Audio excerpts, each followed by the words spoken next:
সৈয়দনা ইব্রাহিমের হৃদয়ের মধ্যে ইসমাইলের জন্য ভালোবাসা বেশি না কম? কত বেশি জানেন? সৈয়দনা ইসমাইল যখন দুনিয়াতে এসেছে তখন সৈয়দনা ইব্রাহিম আলাইহিস সালামের বয়স ছিল 86। কত? আপনাকে বাগেরহাটে 86 বছর বয়সে কারো বাচ্চা কাচ্চা হয়? হ্যাঁ, আছে এরকম পালোয়ান? আছে কেউ? নাই। সৈয়দনা ইসমাইল যখন এসেছে দুনিয়ায় তখন সৈয়দনা ইব্রাহিমের বয়স কত ছিল? 86। তার মানে 86টা বছর আল্লাহর কাছে কাঁদছে আর দোয়া করছে, আল্লাহ একটা সন্তান দাও দাও দাও, দেয় নাই। 86 বছর বয়সে যে সন্তানটা দিল, ওই সন্তানের প্রতি মায়া, দরদ, মোহব্বত, ভালোবাসা বেশি না কম? আল্লাহ দেখতে চাইলেন ওই ছেলের জন্য মায়া বেশি নাকি আল্লাহর জন্য বেশি? আল্লাহ ডেকে বললেন, ইব্রাহিম দেখি হৃদয়ে কার জন্য দরদ আর ভালোবাসাটা বেশি।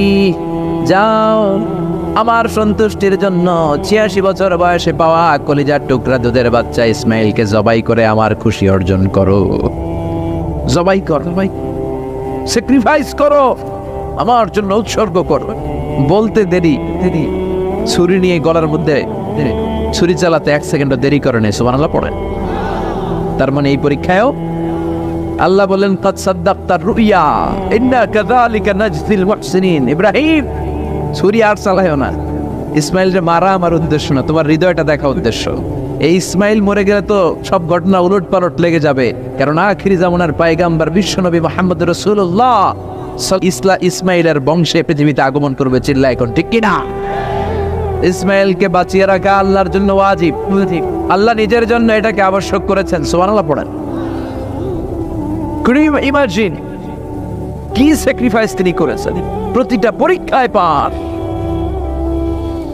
পরীক্ষা নাম্বার 4 আল্লাহ বললেন, ইব্রাহিম আগুনের পরীক্ষায় পাশ করলাম, পরিবার বিসর্জনের পরীক্ষায় পাশ করলা, সন্তান বিসর্জনের পরীক্ষায় পাশ করলা, এখন তোমার আমি একটা গুরু দায়িত্ব দেব রে ইব্রাহিম।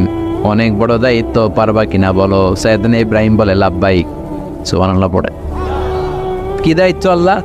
তোমারে আমি হজ প্রোগ্রামের এমডি বানায় দিলাম, managing director of Hajj program. হজের এমডি। তুমি হজের কাফেলা করো, তুমি হজের বন্দোবস্ত করো, দেখি এইটাতে তুমি কতটুকু সাকসেসফুল হতে পারো। সুবহানাল্লাহ পড়েন। সাইয়েদনা ইব্রাহিম বললেন, আল্লাহ কি কি করতে হবে খালি কন। আল্লাহ বলল, প্রথমে আমার ঘর বানাও, কারণ হজ করতে হলে আল্লাহর ঘরের দরকার আছে না নাই? وَإِذْ يَرْفَعُ إِبْرَاهِيمُ الْقَوَاعِدَ مِنَ الْبَيْتِ وَإِسْمَاعِيلُ رَبَّنَا تَقَبَّلْ مِنَّا إِنَّكَ أَنْتَ السَّمِيعُ الْعَلِيمُ। সুবহানাল্লাহ পড়েন। সাইয়েদনা ইব্রাহিম, সাইয়েদনা ইসমাইল বাপ বেটা মিলে কাবা ঘর বানাতে শুরু করলো। পাথর কেটে কাবা ঘর বানাতে শুরু করলো। একের পর এক পাথরের সাথে পাথর জোড়া লাগিয়ে আল্লাহর প্রথম ঘর, আউয়ালু বাইতি উদিআ লিন-নাস লাল্লাযী বিবাক্কাতা মুবারাকা, পৃথিবীর প্রথম ঘরটা তিনি পুনর্নির্মাণ করতে শুরু করলেন। ঘর বানানো শেষ। এবার আল্লাহ বললেন, ঘরটারে ঝাড়ু দাও। কি দাও? জোরে কোন কি দাও? আল্লাহর ঘর ঝাড়ু দেওয়া অনেক সওয়াবের কাজ। দিছেন কেউ কোনোদিন? নাকি খালি মুয়াজ্জিন হুজুরের দমকার? হ্যাঁ, ঝাড়ু দেন নাই কেন? ওই বেটা খাদেম ঝাড়ু দিলি না কেন? এরকম ডাকাই তাছাড়া নাই। খালি মুয়াজ্জিনের দোষ, খালি খাদেমের দোষ। মসজিদের খাদেম আমরা সবাই। আপনি হতে পারেন সেক্রেটারি, হতে পারেন সভাপতি, হতে পারেন মেম্বার অফ দ্য পার্লামেন্ট, সব লোকগুলো আল্লাহর মসজিদের খাদেম। চিল্লায় বলেন ঠিক কিনা? আপনি ঝাড়ু দেন একবার, আপনি মসজিদ পরিষ্কার করেন। মসজিদ ঝাড়ু দিলে আপনার হৃদয়টারে প্রশান্ত করে দিবে কে?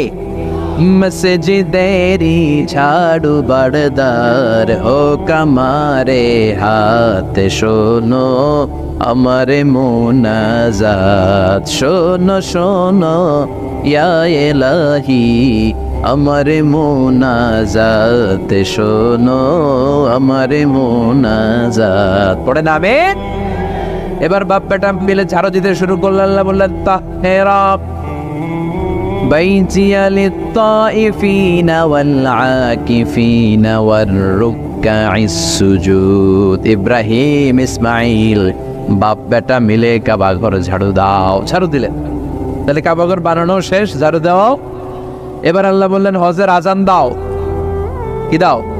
ওয়াআযযিন ফিন الناس بالحج يأتوك رجالا وعلى كل ضامر يأتين من كل فج عميق سبحان الله পড়েন ওয়াযিন ফিন নাস বিল হজ ইব্রাহিম কাবা ঘর বানালাম ঘরটারে জারো দিয়ে তাওয়াফকারী রুকুকারী সিজদাকারী ইতিকাফকারীদের জন্য পরিচ্ছন্ন করলা এবার হজের জন্য আযান দাও হজ যে করা লাগবে একটা ঘোষণা দাও সাইয়েদনা ইব্রাহিম বলে আল্লাহ এমন জায়গায় ঘর বানাতে বললেন এখানে মানুষ নাই প্রাণী নাই কেউ নাই কাউরে দেখা যায় না কার সামনে হজের ঘোষণা দেব হজের আযান দেব কাউরে তো আমি দেখি না আল্লাহ বললেন ইব্রাহিম তুমি একটা বড় পাথরের উপরে দাঁড়িয়ে হজের ঘোষণা দাও দুনিয়ায় অবস্থিত সবগুলো মানুষের কানের মধ্যে আযানের ঘোষণা আমি আল্লাহ পৌঁছে দেব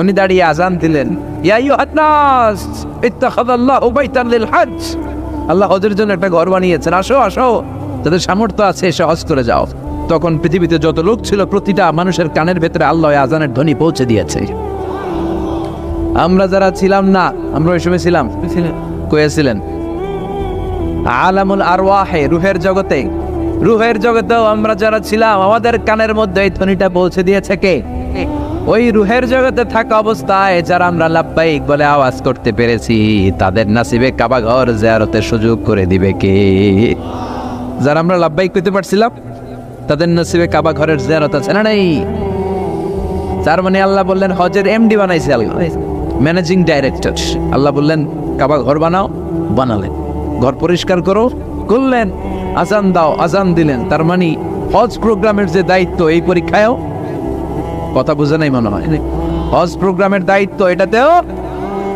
পাস একটার পর একটা পরীক্ষা দিয়েছে সব শেষে আল্লাহ পরীক্ষা নিলেন ইব্রাহিম তোমার বয়স এখন 80 বছর এবার নিজ হাতে তুমি সুন্নতে খাতনা করো কি করো নিজ হাতে সুন্নতে খাতনা সহিহ বুখারীর বর্ণনা ইখতাতানা সাইয়েদনা ইব্রাহিম আলাইহিস সালাম ওহু ইবনু 80 সানা বিল কদম কুঠার দিয়ে নিজ হাতে নিজের লজ্জাস্থানের সামনের চামড়ার অংশটা কেটে তিনি নিজ হাতে 80 বছর বয়সে নিজের সুন্নতে খাতনা করেছেন এমনি এমনি আল্লাহর প্রিয় হয় নাই এমনি এমনি আল্লাহ লিডার বানায় নাই আল্লাহ এমনি বলে নাই I am gonna make you the leader ওটা বিশ্বের মানুষের নেতৃত্ব দেওয়ার জন্য আমি তোমারে তৈরি করেছি এমনি হয় নাই একটার পর একটা পরীক্ষা দিয়ে নিজেকে প্রমাণ করার মধ্য দিয়ে তিনি নেতৃত্বের আসনে আসীন হয়েছেন চিৎকার করে বলেন ঠিক কি না সে আল্লাহ ডেকে বললেন গোলাম এই ইব্রাহিমের জীবনে তোমাদের জন্য আমি আদর্শ রেখে দিয়েছি আমি পৃথিবীর বুকে কয়েকজন নবীকে সিলেক্ট করেছি তার মধ্যে ইব্রাহিমের মর্যাদা আসরাড়াই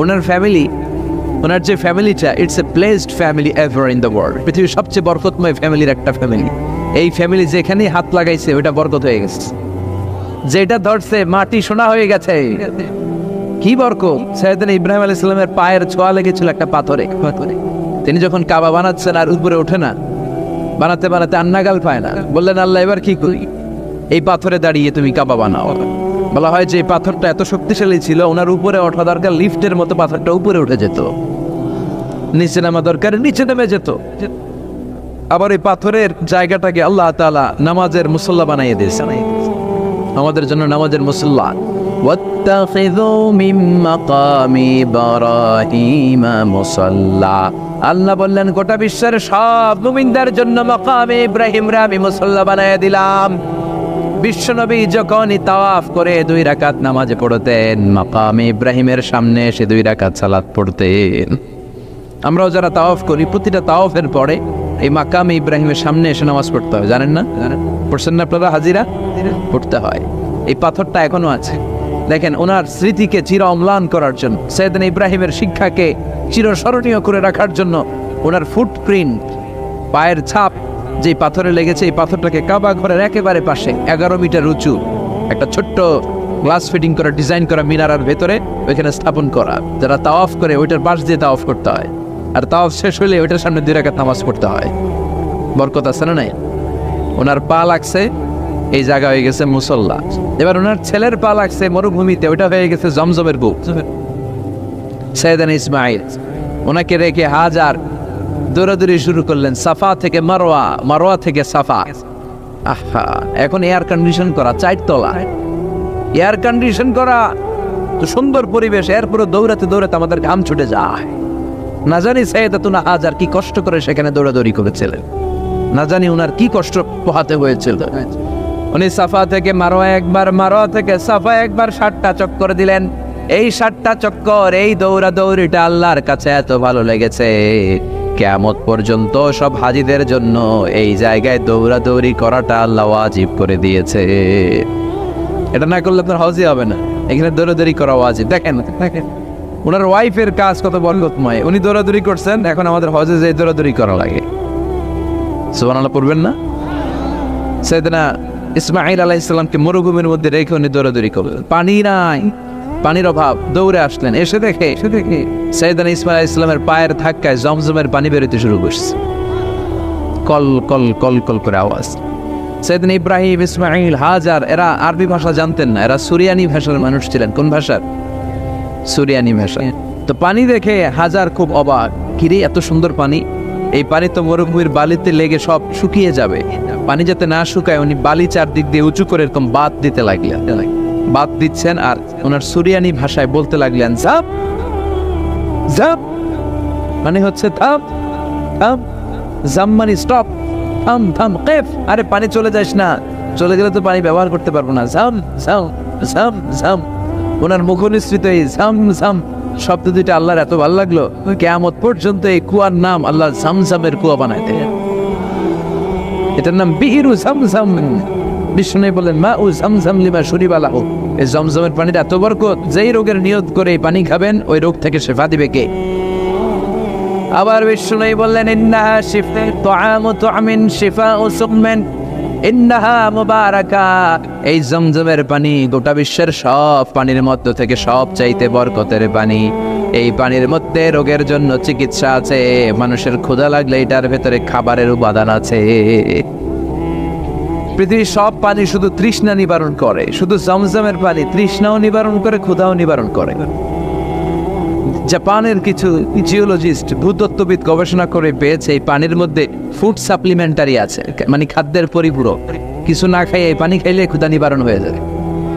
আবার বিশ্বনবীকে যখন সিনা চাক করা হবে, মেরাজ রজনীতে সাইয়েদনা জিবরাইল বিশ্বনবীর গলা থেকে নাভি পর্যন্ত পুরোটা কেটে হৃদয়টা বের করে এই জামজামের পানি দিয়ে ধৌত করেছিলেন।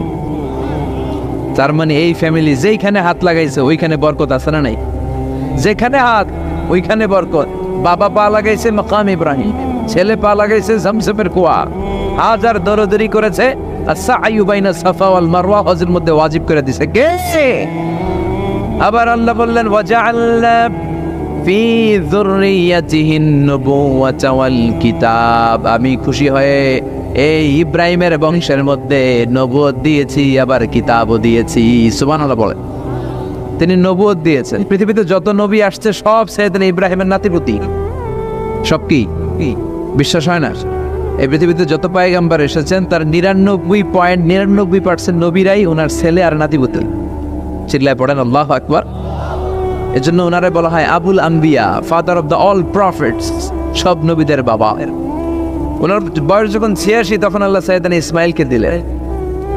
বয়স যখন 100 তখন সাইয়েদনা ইসহাক আলাইহিস সালামকে আল্লাহ দিলেন। এইদিকে ইসমাইল, এদিকে সবাই বলেন এদিকে, এদিকে সবাই বলেন এটা এটা ইসহাক। পৃথিবীতে যত নবী এসেছে সব ইসহাকের চ্যানেলে এসেছে। এই সাইয়েদনা ইসহাক আলাইহিস সালামের চ্যানেলে এসেছে। সাইয়েদনা ইসমাইলের চ্যানেলে নবী নাই, কোনো নবী নাই, নবী ছাড়া চ্যানেল। আর এখানে যত হাজার হাজার লক্ষাধিক নবী এসেছে সব নবী ইসহাক আলাইহিস সালামের চ্যানেলে যারা এসেছে সব নবীরা অন্যান্যদেরকে বলে যাইতো, তার উম্মতকে বলে যেত যে সবশেষে একজন নবী আসবে, তিনি হবেন সর্বশ্রেষ্ঠ নবী, তিনি হবেন সর্বশ্রেষ্ঠ নবী। তো এদের এই চ্যানেলে এত নবী, এরা ভাবছে ওই সর্বশেষ নবীটাও এদিক দিয়ে আসবে।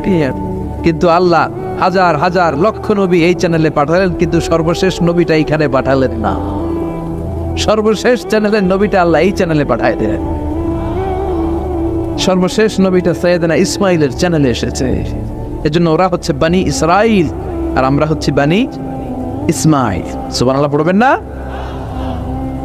ওনার ধর্ম, ওনার চেইন থেকে ইহুদিবাদ, খ্রিস্টবাদ, ইসলাম, এই 3 ধর্মের জন্ম। ইহুদিবাদও আল্লাহর দেয়া ধর্ম, খ্রিস্টবাদও আল্লাহর দেয়া ধর্ম, কিন্তু আল্লাহর দেয়া শরীয়তের উপর ওরা অবশিষ্ট থাকে নাই। থেকেছে শুধু ইসলাম, ঠিক কিনা? এজন্য আমরা প্রত্যেক নামাজে পড়ি গায়রিল মাগদুবি আলাইহিম ওয়ালাদ-দাল্লিন। ও আল্লাহ, গায়রিল মাগদুব, যাদের উপর তোমার রাগ ক্রোধ, তাদের পথ আমরা চাই না, ওরা হলো ইহুদিরা। ওয়ালাদ-দাল্লিন, আর যারা ভ্রষ্ট তাদের পথও চাই না, এরা হলো নাসারারা। তিন ধর্মের গোড়া সাইয়েদনা ইব্রাহিমের সাথে লেগেছে। এইজন্য এই তিন ধর্মকে একসাথে বলে কম্পারেটিভ রিলিজিয়ন, তুলনামূলক ধর্মতত্ত্বের ভাষায় অ্যাব্রাহামেটিক ফেইথ। কি বলে? অ্যাব্রাহামেটিক ফেইথ বলে।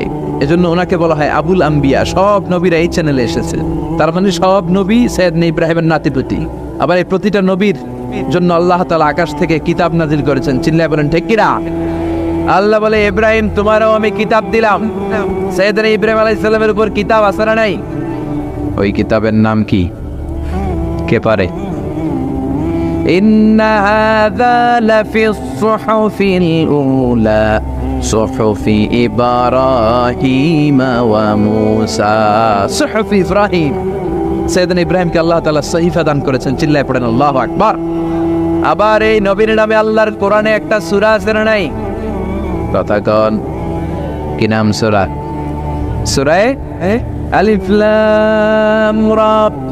কিতাবুন আনজালনাহু ইলাইকা লিতুখরিজান নাসা মিনাল যুলুমাতি ইলান নূর। সুবহানাল্লাহ পড়ে। আলিফ লাম রা, I have revealed this holy and sacred book unto you in order to lead the mankind out of darkness into the light. ও নবী, আমি কিতাবকে আপনার কাছে পাঠিয়েছি অন্ধকারচ্ছন্ন মানুষগুলোকে অন্ধকার থেকে আলোর দিকে নিয়ে যেতে। এই কোরআনের ভেতরে আলো আছে না নাই? সবকিছুর সমাধান আছে না নাই? সমাধান চাও যদি জীবনে মরণে, ফিরে যাও খুঁজে নাও, চোখ রাখো কোরআনে। সুবহানাল্লাহ পড়েন। চোখ রাখবেন কোথায়? নাকি মোবাইলে, না টিভিতে, না এটিএন বাংলার পর্দায়? আসিতেছে আগামী শুক্রবার রঙিন পর্দায়। চোখ রাখুন এটিএন বাংলায়। এটিএন বাংলায় চোখ রাখবেন। কই রাখবেন? সমাধান চাও যদি জীবনে মরণে, ফিরে যাও খুঁজে নাও, চোখ রাখো কোরআনে। ঠিক কিনা? If you want the solution this dunya and akhirah, go back, have a look to the holy Quran. সুবহানাল্লাহ পড়েন। কি নবী আল্লাহ বানালেন, ওই নবীর নামে আল্লাহ একটা সূরা দিলেন। আবার আল্লাহ বললেন, ও দুনিয়ার মুসলমানেরা শোনো, তোমাদেরকে মুসলমান বলে নাম করেছে সাইয়েদনা ইব্রাহিম। ঠিক কিনা? আবার এই নবী সাধারণ কোন নবী নয়, এই নবী হলো তোমাদের জাতির পিতা। আমাগো জাতির পিতা কেডা? কথা কন আরো জোরে, সবাই মিলে বলেন, মিল্লাতা আবিকুম ইব্রাহিম হুয়া সাম্মাকুমুল মুসলিমিন। মিল্লাতা আবিকুম ইব্রাহিম, তোমাদের জাতির পিতার নাম, আমাদের জাতির পিতার নাম। ওয়া সাম্মাকুমুল মুসলিমিন, তিনি তোমাদেরকে মুসলমান নামকরণ করেছেন। আবার আল্লাহ বললেন, আসলিম ইব্রাহিম, তুমি সবাই রে মুসলমান বানাও, আগে নিজে মুসলমান হও। আসলিম ওয়ালা আসলাম তুলি রাব্বিল। ও ইব্রাহিম, তুমি মুসলমান হও বলার সাথে সাথে ইব্রাহিম বলে, আল্লাহ দেরি নাই, আমি মুসলমান হয়ে গেলাম। ইহুদিরা দাবি করতো সাইয়েদনা ইব্রাহিম নাকি ইহুদি। নাউজুবিল্লাহ পড়বেন না? খ্রিস্টানরা দাবি করতো সাইয়েদনা ইব্রাহিম নাকি খ্রিস্টান। আল্লাহ বলে, মা কানা ইব্রাহিমু ইয়াহুদিয়ান ওয়ালা নাসরানিয়ান ওয়ালাকিন কানা হানিফাম মুসলিমা। আল্লাহ বলে, আমার ইব্রাহিম ইহুদি নয়, আমার ইব্রাহিম খ্রিস্টান নয়, আমার ইব্রাহিম পাক্কা মুসলমান। হানিফান মুসলিমা, পাক্কা মুসলমান, ওনার ইসলামে কোনো সন্দেহ। এজন্য আল্লাহ খুশি হয়ে ওনার একটা উপাধি দিলেন। উপাধিটা হলো লা হালিম। ইন্না ইব্রাহিম লা হালিমুন আওয়াহ মুনিব। আমার ইব্রাহিম সহনশীল, আমার ইব্রাহিম ভদ্র। সুবহানাল্লাহ বলেন। আমাদের বাংলাদেশে আমাদের মুসলমানদের মধ্যে এটার সবচেয়ে বড় অভাব, সহনশীলতা আমাদের নাই। কথা কর, নিজে যেটা বুঝি ওইটাই। আমি তাবলীগ করি, আমি মনে করি আমি হক, বাকি সব বাতিল। এই সমস্যাগুলো বাগেরহাটে আছে না নাই? হ্যাঁ, আমি যদি জামাত ইসলাম করি, আমি মনে করি আমি হক, বাকি একটা দল আমি হক বলতে চাই না। আছে না এরকম? আমি আহলে হাদিস, আমি হক, আর বাকি যা আছে সব বাতিল। আমি কওমি তো আমি ভালো, আলিয়া সব খালিয়া। কথা কন। আবার আমি আলিয়া আমি ভালো, কওমিয়া সব শেষ। এই ঠেলাঠেলি এই দেশে আছে না নাই? এক ইসলাম, এক নবী, এক কোরআন, এরপর সহনশীলতা নাই। সে অন্য নেশাবে পড়ুক, সে অন্য মতদর্শের হোক, সে তো আমার ভাই। সবচেয়ে বড় পরিচয় সেও মুসলিম, আমিও মুসলিম। এই চিন্তাটুকু নাই। আল মুমিনুনা ইখওয়া, ব্রাদারহুড, ভ্রাতৃত্বের এই বন্ধনটা আমাদের মধ্যে নাই। আমরা একে অপরকে গালিগালাজ করতে দেরি করি না, একটু চিন্তা করি না। কাফের বলে ফতুয়া দিতেও দেরি করি না। কথা কন, ফতুয়া আছে না নাই? কয় তুই কাফের 10 কারণে, তুই কাফের 20 কারণে, তোর দাদা কাফের, তোর নানা কাফের, তোর পীর সাহেব হুজুর কাফের, আছে না নাই? তোর এই কাফের পীর সাহেব মারা গেলে এই পীর সাহেবের যে কবরে শোয়ানো হবে, ওই কবরের উপরে যে ঘাস উঠবে, ওই ঘাস যে গরু খাবে, ওই গরুর যে দুধ খাবে, ওইটাও কাফের, আছে না নাই? খালি ফতুয়াবাজি। আল্লাহ বললেন আমার ইব্রাহিম ফতুয়াবাজি করে নাই। ইন্না ইব্রাহিম লা হালিমুন আওয়াহুম মুনিব, আমার ইব্রাহিম ছিল সহনশীল, ভদ্র একজন নবী। চিৎকার করে বলতে হবে ঠিক কি না? আবার আল্লাহ বললেন আমার ইব্রাহিমকে আমি খলিল উপাধি দিয়েছি। ইত্তাখাযাল্লাহু ইব্রাহিমা খলিলা। আল্লাহ বললেন গোটা বিশ্বের মধ্য থেকে কাউরে আমি খলিল বলে গ্রহণ করি নাই, একমাত্র ইব্রাহিমকে ছাড়া। ইব্রাহিম আলাইহিস সালামকে ছাড়া কাউরে আল্লাহ খলিল বানাইছে? খলিল মানে বন্ধু, খলিল মানে, সবাই বলেন খলিল মানে। সাইয়েদনা ইব্রাহিমকে বানাইছেন খলিল, আর বিশ্বনবীকে বানাইছেন হাবিব। বিশ্বনবীর কি বানাইছে? আর সাইয়েদনা ইব্রাহিম খলিল। বাপ বেটা, একজন খলিল একজন হাবিব। বাপ কা বেটা সিপাহী কা ঘোড়া, কুছ না হতো থোড়া থোড়া, ঠিক কি না? বাপ ভালো তার বেটা ভালো, তাই মা ভালো তার ঝি, গাই ভালো তার দুধ ভালো রে, দুধ ভালো তার ঘি। বাবা যদি ভালো হয় ছেলে ভালো, মা যদি ভালো হয় মেয়ে ভালো, গাই যদি ভালো হয় দুধ ভালো, দুধ ভালো তো ঘি ভালো। কথা বলে যেমন বাপ তেমন বেটা। বাবা হলেন খলিল, ছেলে হলো হাবিব। খলিল মানেও বন্ধু, হাবিব মানেও বন্ধু।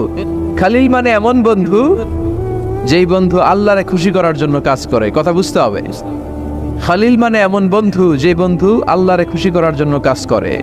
আর হাবিব মানে এমন বন্ধু যেই বন্ধুরে খুশি করার জন্য আল্লাহ নিজেই কাজ করে। কার দাম বেশি? হাবিবের দাম বেশি। সুবহানাল্লাহ কইবেন না? এই বাপ বেটার মধ্যে অনেক দিক দিয়ে মিল আছে না নাই? সাইয়েদনা ইব্রাহিম বাবা, বিশ্বনবী ওনার অধস্তন সন্তান, এই বাপ বেটার মধ্যে অনেক মহব্বত আছে না নাই? মিল আছে না নাই? আমি কোরআন হাদিস ঘেটে 60টা মিল পেয়েছি। কয়টা? সাইয়েদনা ইব্রাহিম আর বিশ্বনবীর মধ্যে 60টা মিল খুঁজে পাওয়া যায়। শুনবেন? হ্যাঁ, কষ্ট হচ্ছে না? 1 নাম্বার মিল হচ্ছে ফেস কাটিং এ মিল। সাইয়েদনা ইব্রাহিমের চেহারা যেমন ছিল, বিশ্বনবীর চেহারা প্রায় ওইরকমই ছিল। বিশ্বনবী যখন মেরাজ রজনীতে এক আকাশে এক নবীর সাথে দেখা করেছেন, দুনিয়ায় এসে সাহাবাদেরকে শোনাচ্ছিলেন এই নবী এমন, ওই নবী দেখতে এমন, এই নবীর চেহারা এমন, এরকম যখন বলছিলেন, সাইয়েদনা ইব্রাহিমের কথা যখন তিনি বলতে শুরু করলেন, উনি বললেন আম্মা ইব্রাহিম ফানজুরু ইলা সাহিবিকুম। আর সাইয়েদনা ইব্রাহিম দেখতে কেমন জানো? দেখতে চাইলে আমার দিকে তাকাও। তার মানে বিশ্বনবীর চেহারা যেমন ছিল, সাইয়েদনা ইব্রাহিমের চেহারা অনেকটা তেমন ছিল। এই চেহারার দিক দিয়ে ফেস কাটিং এ বাপ বেটার মধ্যে মিল আছে না নাই? 2 নাম্বার, এই কোরআনের ভেতরে রব্বুল আলামিন বিশ্বনবীর ক্ষেত্রে উসওয়ায়ে হাসানা ব্যবহার করেছেন। আবার সাইয়েদনা ইব্রাহিমের ক্ষেত্রেও উসওয়ায়ে হাসানা ব্যবহার করেছেন। লাকাদ কানা লাকুম ফি রাসূলিল্লাহি উসওয়াতুন হাসানা, তোমাদের জন্য রাসূলের জীবনে উত্তম আদর্শ আছে না নাই? আল্লাহ রাসূলের ক্ষেত্রে আল্লাহ বললেন উসওয়ায়ে হাসানা। আবার সাইয়েদনা ইব্রাহিমের ক্ষেত্রেও বললেন উসওয়াতুন হাসানা ফি ইব্রাহিম, ইব্রাহিমের জীবনেও উসওয়ায়ে হাসানা আছে। উসওয়ায়ে হাসানা মানে নিদর্শন বা মডেল, আমাদের অনুকরণীয় ব্যক্তিত্ব। আমাদের অনুকরণীয় ব্যক্তিত্ব হচ্ছে নবীরা, কবিরা না। কথা কন, কবিরা আমাদের মডেল না নবীরা? নায়করা আমাদের মডেল না নবীরা? সালমান খান আমাদের মডেল নয়, শাহরুখ খান মডেল নয়, ঋত্বিক রোশন আমাদের মডেল নয়, কোন নায়ক নায়িকা গায়ক গায়িকা ডান্সার সেলিব্রিটি আমাদের মডেল নয়। আমাদের মডেল হচ্ছে বিশ্বনবী। আমাদের মডেল হচ্ছে সাইয়েদনা ইব্রাহিম। চিল্লায় বলেন ঠিক কিনা? এজন্য আল্লাহ কোরআনের মধ্যে দুজনের ক্ষেত্রেই বললেন উসওয়ায়ে হাসানা, দুইজনই উত্তম আদর্শ। কয়টা মিল পাইলেন? মনোযোগ নাই? মনোযোগ আছে না গেছে? 3 নাম্বার মিল, এই দুইজন নবী ছিলেন উলুল আজমি মিনার রুসুল। এই দুনিয়ায় যতগুলো নবী এসেছে তার মধ্যে 5 জন নবী ছিল শ্রেষ্ঠ।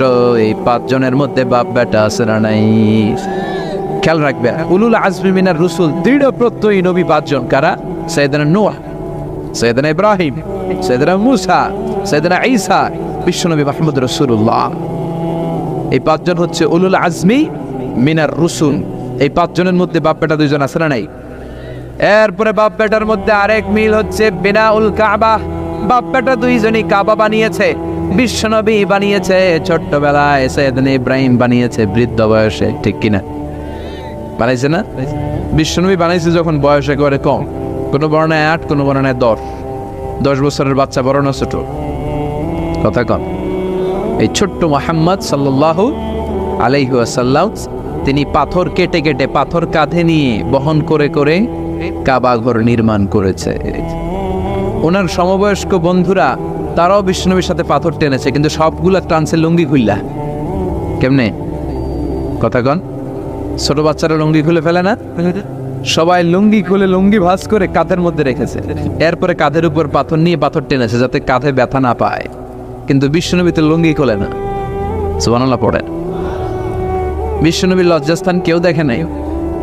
হালিমাতুস সাদিয়া, বিশ্বনবীর দুধমা, উনি বলেন এই কুরাইশি মুহাম্মদকে আমি 5 বছর ঘরে রাখলাম, পাললাম। এই 5 বছরের জন্য ছোট্ট মুহাম্মদ একবারও কাঁদে নাই। ক্ষুধা লাগলেও কাঁদে না, ব্যথা পেলেও কাঁদে না। শুধু লজ্জাস্থানের জায়গা থেকে কাপড়টা একটু সরে গেলে চিৎকার দিয়ে ওঠে। কি নবী ছিলেন, কি লাজুক ছিলেন। আল হায়া ও শুবাতুম মিনাল ঈমান, এই লজ্জা ঈমানের অঙ্গ। এখন আমাদের মধ্যে লজ্জা শরম নাই। নারীদের পোশাকের বেহাল দশা। মশারি কি পাতলা, এর চেয়েও পাতলা। কথাগণ আমার বোনেরা, এই হেজাব ছেড়ে দিয়েন না, নেকাব ছেড়ে দিয়েন না, ওড়নাগুলো ছেড়ে দিয়েন না। এগুলি আপনাদের সম্মান, এগুলো আপনাদের মর্যাদা। এই হেজাব আপনার অধিকার, হেজাব আপনার অহংকার, হেজাব আপনার আভিজাত্যের প্রতীক, হেজাব আপনার রুচির প্রতীক। আপনি কতটুকু রুচিশীল, আপনি কতটুকু ভদ্র, মার্জিত, ডিসেন্ট ম্যানারে আপনি চলেন, এটা প্রমাণ করে দিবে আপনার হেজাব, আপনার পর্দা। চিল্লা এখন ঠিক কিনা? যারা নারী অধিকারের কথা বলে এরা নারীদেরকে ঠকায়। যারা নারী আন্দোলনের কথা বলে এরা নারীকে বিজ্ঞাপনের পণ্য বানায়, এমনি বেশি মেরা থাকে। উলঙ্গ, ড্যাকেট এরকম নারীদের দেহকে প্রদর্শন করে। এরা নারীকে ভোগের পণ্য বানায়, বিজ্ঞাপনের সস্তা পণ্য করে রূপালী পর্দায় উলঙ্গ করে উপস্থাপন করে, আর সুযোগ পেলে ধর্ষণে সেঞ্চুরি করে। এদের ঘরেই নারীরা বেশি নির্যাতিত। দেখবেন এদের ওয়াইফ নির্যাতিত হয় এদের দ্বারা, এদের ঘরের কাজের মেয়ে নির্যাতিত হয় এদের হাতে। কথা বলেন। ইসলাম যে নারীকে মর্যাদা দিয়েছে, গোটা বিশ্বের কেউ নারীকে এই মর্যাদা দিতে পেরেছে? বিশ্বনবী ছোটবেলায় কাবা ঘর নির্মাণে অংশগ্রহণ করেছেন। 10 বছর বয়সের মুহাম্মদ অন্যান্য সাথীদের সাথে পাথর টানে, সবাই লুঙ্গি খোলে কাঁধে রেখে, তারপরে পাথর টানে। বিশ্বনবী পাথর টানে লুঙ্গি না খোলে। সুবহানাল্লাহ। বিশ্বনবীর চাচা আবু তালেব বলে, এই ভাতিজা মুহাম্মদ করো কি? সবাই লুঙ্গি খুলছে, তুমিও খোলো। বিশ্বনবী কেন? আমি খুলুম না। বিশ্বনবী বলে খুলবো না। আবু তালেব বিশ্বনবীর লুঙ্গির গোছা ধরে টান মারছে খোলার জন্য। টান মারার আগে বিশ্বনবী বেহুশ হয়ে জমিনে পড়ে যাও। ওনার সিক্রেট অর্গান লজ্জাস্থান কেউ দেখে নাই। সুবহানাল্লাহ পড়বেন না? তার মানে উনি কাবা ঘর নির্মাণের কাজ করেছেন ছোটবেলায়, আর সাইয়েদনা ইব্রাহিম করেছেন বয়স্ক হয়ে। সুবহানাল্লাহ কইবেন না? এরপরে আরেকটা মিল হলো বাপ বেটা দুজনে হিজরত করেছেন। বিশ্বনবীও হিজরত করেছেন, সাইয়েদনা ইব্রাহিমও। বিশ্বনবী হিজরত করেছেন মক্কা থেকে মদিনায়। সাইয়েদনা ইব্রাহিমের জন্ম হয়েছে ইরাকের বাবেল নগরীতে। তিনি বাবেল থেকে হিজরত করে ফিলিস্তিন, ফিলিস্তিন থেকে মিশর, মিশর থেকে সৌদি আরব, ওখান থেকে মক্কা থেকে আবার মিশর, আবার বাবেল। সুবহানাল্লাহ। গোটা বিশ্বের সব আল্লাহওয়ালাদের, ইসলাম প্রিয়দের, ইসলামের পক্ষে শক্তি যারা, তাদের একই নমুনা। নিজ ঘরে পরবাসী, নিজ এলাকায় পরবাসী। হকের কথা বলার কারণে নিজ এলাকায় তারা থাকতে পারে না, নিজ ঘরে ঘুমাতে পারে না, বাধ্য হয়ে অন্য জায়গায় গা ঢাকা দিয়ে চলতে হয়। চিল্লা এখন ঠিক কিনা? বিশ্বনবীর জীবনে যে ঘটনা, সাইয়েদনা ইব্রাহিমের জীবনে একই ঘটনা। হিজরত করেছে, আল্লাহ বলে ওয়ালা তাহিনু ওয়ালা তাহজান, ভয় নাই, চিন্তা নাই, আনতুমুল আ'লাউনা ইন কুনতুম মুমিনিন, বিজয় তোমাদের হবেই না যদি তোমরা মুমিন হও। যদি তোমরা, তবে ঈমানটা হতে হবে পাক্কা ঈমান। ঈমানে পার্থক্য আছে না নাই? কথা কন। যে ঈমানে প্রয়োজনে জ্বলে ওঠে না, যে ঈমান সত্য ন্যায়ের কথা বলে না, এরকম ঈমান আছে না নাই? পাপ দেখবে, অন্যায় দেখবে, কোনো কথা কয় না। নিজের মেয়ের বয়সী একটা মেয়েকে কিছু বখাটে ছেলেরা টিস করে, কিচ্ছু কয় না, পাশ দিয়ে হেঁটে চলে যায়, এরকম ডাকাত আছে না নাই? যে ঈমানে প্রয়োজনে জ্বলে ওঠে না, যে ঈমান সত্য ন্যায়ের কথা বলে না, যে ঈমান বাস্তবে নাই, যে ঈমান অন্তরে নাই, মুখে শুধু ফাঁকা বলি, কি করে তারে বলো ঈমান বলি, কি করে তারে বলো ঈমান বলি, কি করে তারে বলো ঈমান বলি। আছে না নাই? যে ঈমান দিন কায়েমের আন্দোলনের ধার ধারে না, যে ঈমান লেবাসধারী কোরআন হাদিস তাও পড়ে না, যে ঈমান খাজার নামে মাজার গড়ে ফুলুস কামাই। এলাকায় তো নাই না? হ্যাঁ, ইয়াতের আমল করে ভীত না হয়, যে ঈমান ঈমানে ভুলে নাস্তিকতার মঞ্চে ওঠে, যে ঈমান বাতিল মতের দোসর হয়ে ফায়দা লুটে, যে ঈমান শুধুই কেবল খায় দায় আনন্দ করে, যে ঈমান দেখে না যে ফিলিস্তিনে ভাইরা মরে, যে ঈমান ময়দানে নাই, যে ঈমান বাস্তবে নাই, মুখে ফুটায় ফাঁকা বলি, কি করে তারে বলো ঈমান বলি, কি করে তারে বলো ঈমান বলি, কি করে তারে বলো ঈমান বলি। ঠিক কিনা?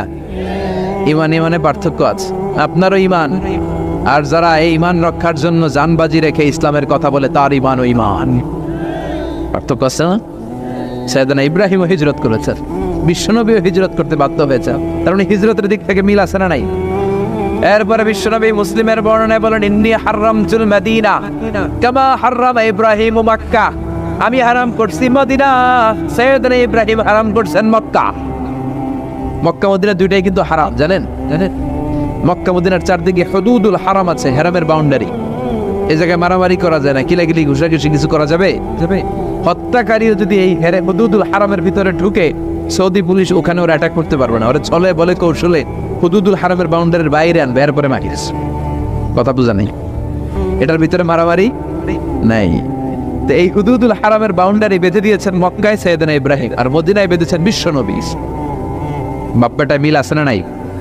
এরপরে আমরা প্রত্যেক নামাজের শেষ বৈঠকে এমন একটা দুরুদ পড়ি, ওই দুরুদের মধ্যে বাপ্পাটা দুইজনের দোয়া আছে না নাই? এই দুরুদটারে সাইয়েদনা ইব্রাহিমের নামে ডেডিকেট করেছে কে? দুরুদটার নাম দুরুদে আমরা সবাই পড়ি, আল্লাহুম্মা সাল্লি আলা মুহাম্মাদ ওয়া আলা আলি মুহাম্মাদ কামা সাল্লাইতা আলা ইব্রাহিম ওয়া আলা আলি ইব্রাহিম ইন্নাকা হামিদুম মাজিদ। আমরা বলি, আল্লাহ সাইয়েদনা ইব্রাহিম আলাইহিস সালামের উপর, তার পরিবারের উপর যেমনি রহমত করেছেন, বিশ্ব নবীও তার পরিবারের উপর আপনি রহমত নাজিল করেন। আল্লাহ রাসূল সাল্লাল্লাহু আলাইহি ওয়াসাল্লাম বললেন, বনি আদমের প্রত্যেককে যদি একটা করে জান্নাতের স্বর্ণের পাহাড়ের মালিকও বানিয়ে দেয়া হয়। স্বর্ণের পাহাড় দেখছেন আপনারা? আমিও দেখি নাই। তো এই স্বর্ণের পাহাড় প্রত্যেককে যদি একটা করে আল্লাহ মালিক বানিয়ে দেয়, তারপরেও আমরা প্রত্যেকে আরেকটা পাহাড়ের মালিক হওয়ার জন্য ট্রাই করব। স্বভাব, আসলে সমস্যাটা কি? স্বভাব। বুঝে শুনে উত্তর করেন তো, একটা স্বর্ণের পাহাড়ের মালিক যদি আমি হই, শুধু আমি না, আমার 14 পুরুষ এটারে বিক্রি করে খেয়েও কি শেষ করতে পারবো? তাইলে আরেকটা স্বর্ণের পাহাড় লাগবে কেন আমার? আল্লাহ রাসূল সাল্লাল্লাহু আলাইহি ওয়াসাল্লাম বললেন, একটা স্বর্ণের পাহাড়ের মালিক হলেও আরেকটা স্বর্ণের পাহাড়ের জন্য মানুষ পাগল হয়ে যাবে। ওয়ালাইয়ামলা আফাহু ইল্লা তুরাব, কবরের মাটি যেদিন ওর মুখে না ঢুকবে, ওর এই খাই খাই নাই নাই এই স্বভাব তার বন্ধ হবে। আমরা ওই অকৃতজ্ঞশীল বান্দাদের অন্তর্ভুক্ত হতে চাই। আমরা সুখে দুঃখে কি পড়ব? আরো জোরে পড়েন, কি পড়ব? শীতকালে কি পড়বেন? গ্রীষ্মকালে? দিনের বেলায়, রাতের বেলায়, খাওয়ার পর, না খেয়ে থাকলেও আমরা সব সময় আলহামদুলিল্লাহ পড়ব। আমরা সব সময় আল্লাহ শুকরিয়া করব। শুকরিয়া করলে আল্লাহ নেয়ামত বাড়িয়ে দেয়। লা ইন শাকারতুম লা আযীদান্নাকুম ওয়া লা ইন কাফারতুম ইন্না আযাবী লাশাদীদ। যদি আমার শুকরিয়া করো আমি নেয়ামত বাড়িয়ে দেব, আর না শুকরি করলে আযাব দেব। নাও দ্য ডিসিশন ইজ ইয়ার্স। সিদ্ধান্ত আপনার। আযাব চান নাকি আল্লাহর নেয়ামত চান? জোরে বলতে হবে, কি চাই? আমরা আল্লাহর নেয়ামত চাই। এজন্য আমরা কমপ্লেন করব না যে আল্লাহ এইটা দাও নাই, ওইটা দাও নাই, এইটা পাই নাই, ওইটা পাই নাই। ও তো ভালো আছে, আমি ভালো নাই কেন? ওর চাকরি হয়, আমার হইল না কেন? ও বিসিএস এ টিকে, আমি ফেল মারলাম কেন? ওর ব্যবসায় হিট লালে লাল, আমার খালি লস কেন? কিচ্ছু দিলা না আল্লাহ তুমি আমার। বলবেন এগুলা সব সময়? কি বলবো?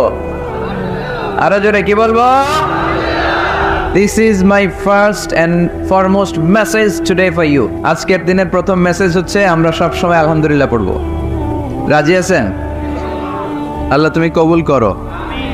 সব শেষ, আমাদের এই শক্তিও থাকবে না। রং ধরা যৌবন জং ধরে শেষ। মরিচিকার পেছনে ছুটছি আমরা পাগলের মতো। ব্যস্ত সবাই, সবাই ব্যস্ত, সুপার বিজি। কেন বিজি নিজেও জানে না। এজন্য এই ব্যস্ততা থামিয়ে আমরা যেন একটু থমকে দাঁড়াই। আমরা যেন ভাবি কেন এই দুনিয়ায় আসলাম। পাগলের মতো এই মরিচিকার দিকে, এই ধোকার দিকে যেন আমরা ছুটে না বেড়াই। মাঝে মাঝে কবরস্থানে যাবেন। আল্লাহ রাসূল সাল্লাল্লাহু আলাইহি ওয়াসাল্লাম বলেছেন, নাহাইতুকুম আন জিয়ারাতিল কবুর আলআনা ফাজুরুহা ফাইন্নাহা তুযাক্কিরুল আখিরাহ। একটা সময় ছিল যখন আমি তোমাদেরকে কবর জিয়ারত করতে নিষেধ করতাম, বলেছেন মুহাম্মদ সাল্লাল্লাহু আলাইহি ওয়াসাল্লাম। কিন্তু এখন নিষেধাজ্ঞা আমি প্রত্যাহার করে নিলাম। আল্লাহ রাসূল বললেন, এখন আর সমস্যা নাই, এখন যাও কবরস্থানে যাবে, যে কবরবাসীদের সালাম দিবে, মাইয়িতদের জন্য দোয়া করবে। কিলা ফাইন্নাহা তুযাক্কিরুল আখিরাহ। কবরে গেলে আখিরাত স্মরণ হয়। স্মরণ হয় না? আপনার আব্বার কবরে যদি যে দাঁড়ান, আপনার মনে পড়বে, আয়রে ওই তো 7 বছর আগে আব্বাকে এখানে কাফনের কাপড় দিয়ে পেঁচিয়ে রেখে গেছিলাম। সময়ের ব্যবধানে, কালের আবর্তনে আমার ছেলেটাও তো আমার এখানে রেখে যাবে। কথা বলেন? It's a reminder, it's a live reminder for every human being in the world. এটা আমাদের জন্য একটা জ্বলন্ত প্রমাণ, জ্বলন্ত রিমাইন্ডার। ওয়াযাক্কির ফাইন্না যিকরা তানফাউল মুমিনিন। আল্লাহ রাসূল সাল্লাল্লাহু আলাইহি ওয়াসাল্লামকে আল্লাহ বলেছেন, নবী মুমিনদেরকে আপনি রিমাইন্ডার দেন, কারণ রিমাইন্ডার মুমিনদের অনেক কাজে দেয়। এই মাহফিলগুলো একটা রিমাইন্ডার, ঠিক কি না? এরকম ময়দানে, খেতে, ফসলের খেতে শীতকালে তাফসীর প্রোগ্রামের এই ইতিহাস, এই ট্র্যাডিশন, এই ঐতিহ্য আমার মাতৃভূমি বাংলাদেশ ছাড়া পৃথিবীর কোথাও নাই। সব জায়গায় আছে তাজকিরা, কনফারেন্স, সেমিনার, কংগ্রেস, কিন্তু আমরাই মসজিদের আঙিনায়, ফসল খেতে, এই কোরআনের মজলিসে আসি। এই একদিনের মাহফিলে আমাদের হেদায়েত নসিব হয়ে যাবে এরকম কোনো গ্যারান্টি আমাদের হাতে নাই। ওমা আলাইনা ইল্লাল বালাগ। আমাদের দায়িত্ব পৌঁছে দেওয়া। আমি এসেছি পৌঁছে দিতে। মানবেন কি মানবেন না, দ্য ডিসিশন ইজ ইয়ার্স। সিদ্ধান্ত আপনার। এজন্য সিদ্ধান্ত নিতে হবে শক্ত করে। একটা শক্ত সিদ্ধান্ত আপনারা জান্নাতি বানাতে পারে, আর আপনার একটা দুর্বল সিদ্ধান্ত আপনারা জাহান্নামের লাকড়ি বানাতে পারে। এজন্য সিদ্ধান্ত নেন, কি করবেন? ডান দিকে যাবেন না বাম দিকে? কোন দিকে যাব আমরা? আল্লাহ তুমি তৌফিক দান করো। তো আজকের প্রোগ্রামে এসে আপনারা খুশি না বেজার? আপনারা সবাই ভালো আছেন তো? সবাই ভালো? আমিও ভালো আছি আলহামদুলিল্লাহ। আলোচনার মুখ্য উদ্দেশ্য হওয়া উচিত যে আমরা কিছু শিখে যেতে এসেছি, তাই না? জীবনটা যেন পরিবর্তন হয়। মাহফিল তো এখন ঘরে বসেও শোনা যায়। ইউটিউব আছে না নাই? এই যে মিডিয়াম্যান, এরা পৌঁছে দিবে আমাদের কথা ইউটিউবে।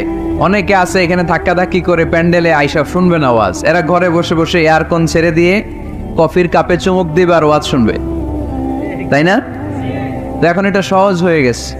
এই ইউটিউবটারও জন্য আমরা ভালো কাজে লাগাই। এটাও এমন এক চিজ, এখানে ভালো কিছু লেখলে ওরা ভালো জিনিস এনে দেয়, আবার খারাপ জিনিস এনে দিলে খারাপ জিনিস এনে দেয়। আপনি যদি লেখেন মিজানুর রহমান আজহারি, চলে আসবে তার ওয়াজ। আবার যদি লিখে দেন ক্যাটরিনা কাইফ, হ্যাঁ, লিখে যদি দেন বিপিএল এর দুম্মা চলে দুম, আসবে আসবে আসবে। So the decision is yours, সিদ্ধান্ত আপনার। কি লিখবেন ইউটিউবে, কি সার্চ দিবেন বুঝে শুনে। তো আজকে আমরা যা শুনবো আমাদের হেদায়েতের উদ্দেশ্যে শুনবো, আমাদের লাইফটারে চেঞ্জ করার জন্য শুনবো। This Quran is a life changer. এই কোরআন মানুষের লাইফ চেঞ্জ করে। It's a problem solving methodology. এটা প্রবলেমের সলিউশন করে দেয়, সমাধান। কিন্তু সমাধান আমাদেরকে নিতে হবে। আমরা এই সমাধান নেওয়ার জন্য প্রস্তুত তো? ইনশাআল্লাহ। আমি আপনাদের খেদমতে আমার খুতবার শুরুতে সূরাতুদ দোহা তেলাওয়াত করেছি। সূরা দোহা মুখস্থ আছে কার কার দেখি? ওয়াদ-দোহা ওয়াল-লাইলি ইযা সাজা। মাশাআল্লাহ, হাত নামান। যাদের মুখস্থ নাই তারা মুখস্থ করে ফেলবেন, কারণ এটা একটা মোটিভেশনাল সূরা। কোরআনে পরপর দুইটা সূরা মোটিভেশনাল, পরপর 93 94। 93 নম্বর সূরার নাম সূরাতুদ দোহা, সূরাটার নাম। 94 নম্বর সূরার নাম সূরাতু আল ইনশিরাহ। তাহলে আজকে আমরা সূরাতুদ দোহা থেকে শুনবো। সূরাটার নাম হচ্ছে সূরাতু আদ-দোহা। সবাই বলেন তো সূরার নাম কি?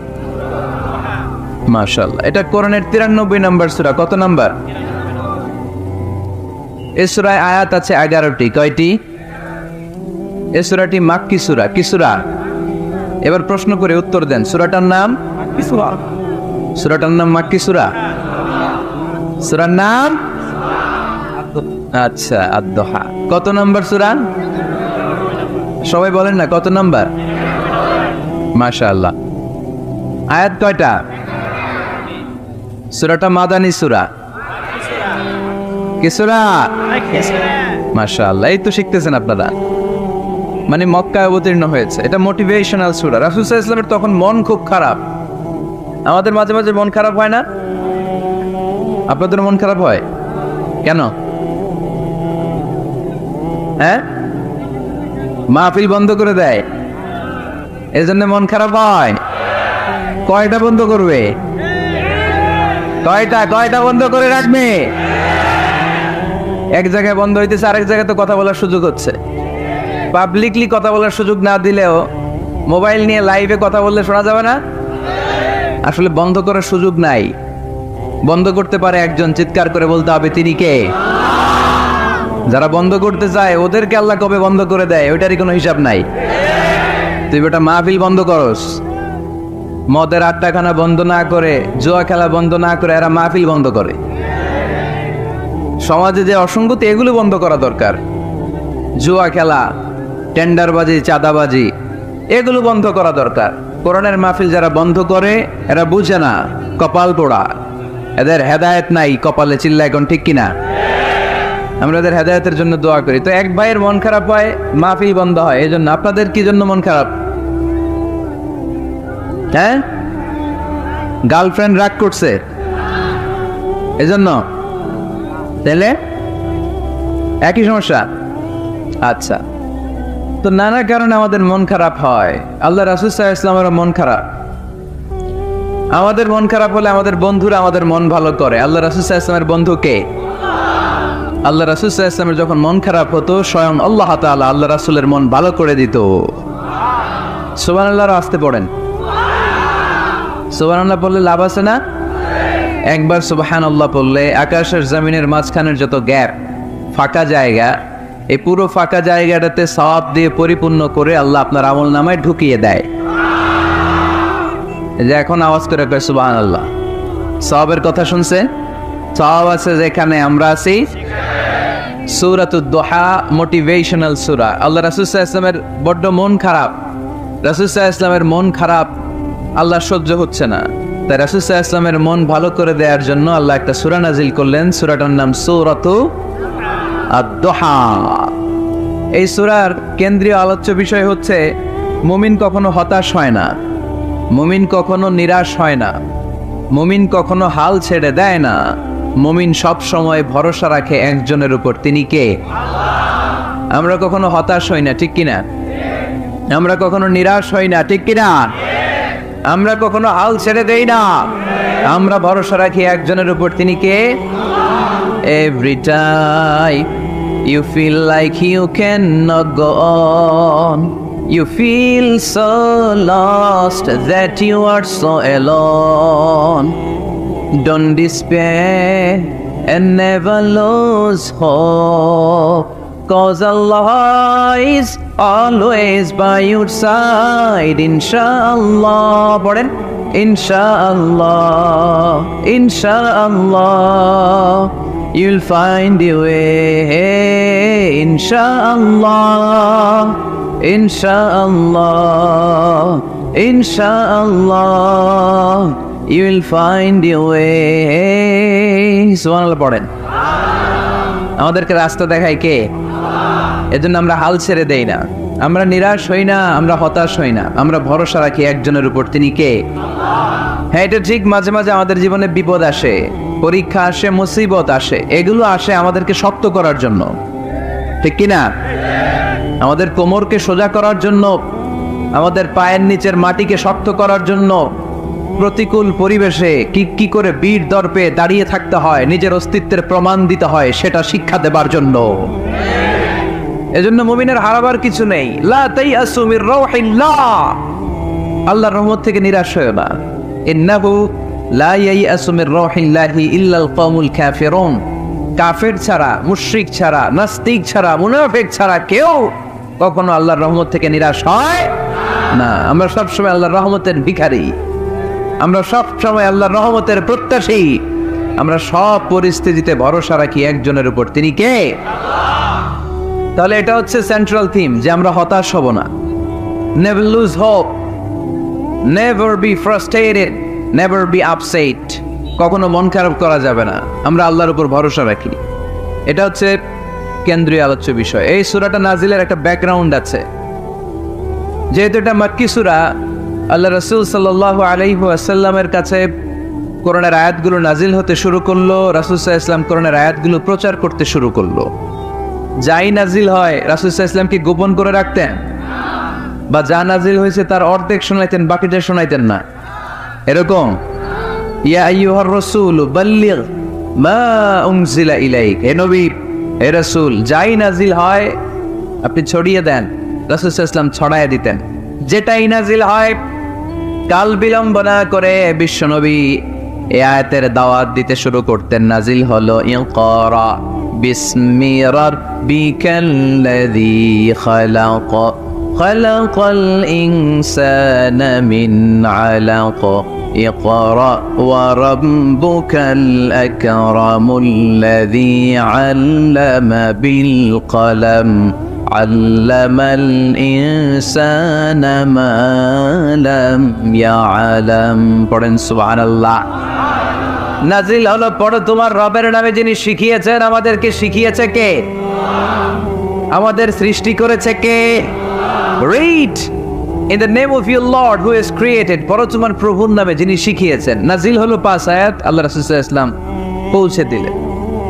নাজিল হলো ইয়া আইয়ুহাল মুজাম্মিল কুমিল লাইলা ইল্লা কালিলা, বিশ্বনবী পৌঁছে দিলেন। নাজিল হলো ইয়া আইয়ুহাল মুদ্দাত্তির কুম ফাআনযির, পৌঁছে দিলেন। যাই আসে পৌঁছে দিতেন, যাই আসে পৌঁছে দিতেন। কিন্তু হঠাৎ করে ওহী আসার ধারাবাহিকতা হুট করে বন্ধ হয়ে গেল, ওহী আর আসে না। ফলে রাসূল সাল্লাল্লাহু আলাইহি ওয়াসাল্লাম নতুন কোন কোরআনের আয়াত মক্কাবাসীদেরকে শোনাতে পারে।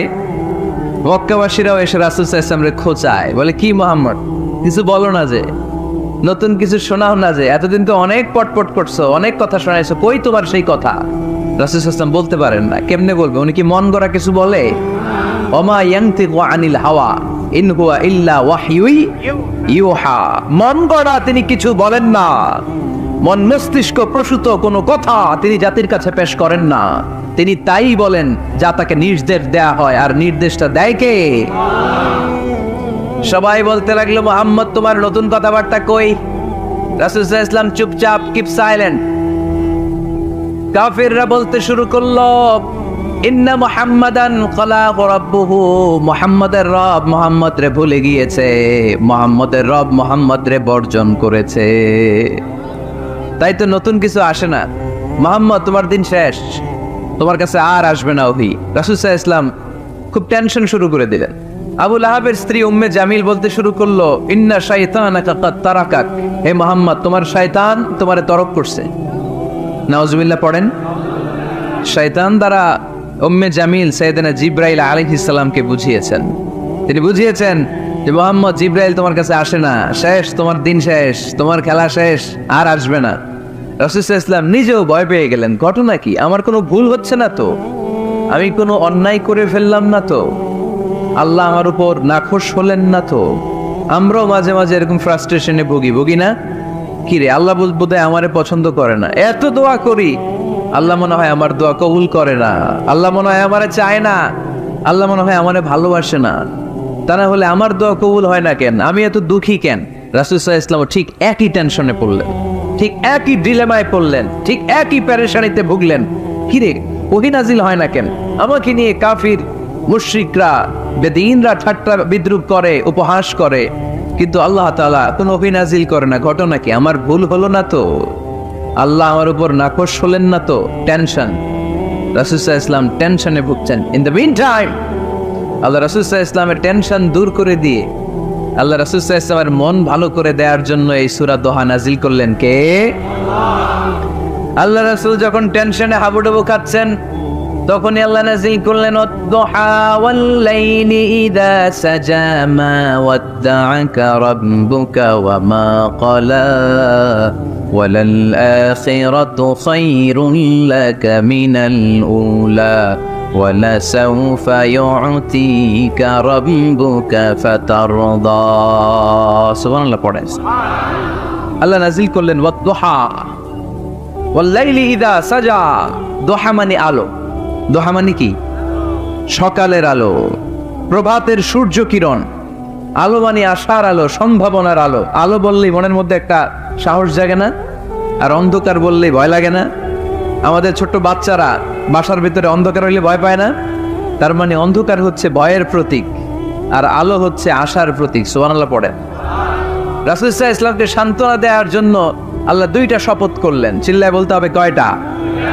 এক হচ্ছে আলোর শপথ, আরেক হচ্ছে অন্ধকারের শপথ। এক হচ্ছে, আরেক হচ্ছে ওয়াদ-দুহা, দোহার শপথ, প্রভাতের সূর্য কিরণের শপথ। ওয়াল-লাইলি ইযা সাজা, নিঝুম নিস্তব্ধ রাতের শপথ। আল্লাহ তাআলা আলো আর অন্ধকারের শপথ দিয়ে মূলত ওহী আশা আর না আশাকে বুঝিয়েছেন। সুবহানাল্লাহ পড়েন। আলোকে আল্লাহ তাআলা ওহীর উপস্থিতির সাথে তুলনা করেছেন। অন্ধকারকে রব্বুল আলামিন এই সূরার মধ্যে ওহীর অনুপস্থিতিকে বুঝিয়েছেন। আল্লাহ বুঝাতে চাইলেন, নবী আমি আপনারে বলি নাই, কেমন করে আমি আপনারে বলি? আপনি আমার হাবিব, ঠিক কি না? আপনি আমার খলিল না, আপনি আমার হাবিব। খলিল মানেও বন্ধু, হাবিব মানেও বন্ধু। ইব্রাহিম আলাইহিস সালাম ছিলেন খলিল, আর আল্লাহ রাসূল ছিলেন হাবিব। খলিল বন্ধু, হাবিব বন্ধু, কিন্তু খলিল মানে এমন বন্ধু যে বন্ধু আল্লাহরে খুশি করার জন্য কাজ করে, আর হাবিব মানে এমন বন্ধু যেই বন্ধুরে খুশি রাখার জন্য আল্লাহ নিজেই কাজ করে। কি কাজ করলেন হাবিবরে খুশি রাখার জন্য? আজকে সব আমরা শুনবো। আল্লাহ বললেন ওয়াদ-দুহা ওয়াল-লাইলি ইযা সাজা, আলোর শপথ, অন্ধকারের শপথ। দোহা মানে আলো, প্রভাতের আলো। আলো দিয়ে আল্লাহ বুঝাইলেন এটা হচ্ছে ওহী। আর ওয়াল-লাইলি ইযা সাজা, রাতের শপথ দিয়ে বুঝালেন এটা ওহীর অনুপস্থিতি। আল্লাহ বুঝাতে চাইলেন, নবী ওহী আসা না আসা দুইটাই আপনার জন্য দরকার। আমি আপনারে ভুলি নাই, আমি আপনারে বর্জন করি নাই, অসম্ভব। আমি আপনার উপর গোসা হই নাই, রাগ হই নাই। আমি ইচ্ছা করেই আপনার একটু বিশ্রামের সুযোগ দেওয়ার জন্য ইচ্ছা করে ওহী পাঠানো বন্ধ রেখেছি, কারণ ওহী রিসিভ করা সাধারণ কোনো বিষয় না। আল্লাহ বলেন, ইন্না সানুলকি আলাইকা কওলান সাকিলা। ও নবী, এটা একটা ভারী বাণী, এটা শক্তিশালী বাণী, এটা একটা পাওয়ারফুল মেসেজ। এটা যেন তেন কোনো বাণী নয়। কোরআনের বাণীটা কার? সব সময় যদি নবী আমি ওহী পাঠাই, আপনার কষ্ট হয়ে যাবে।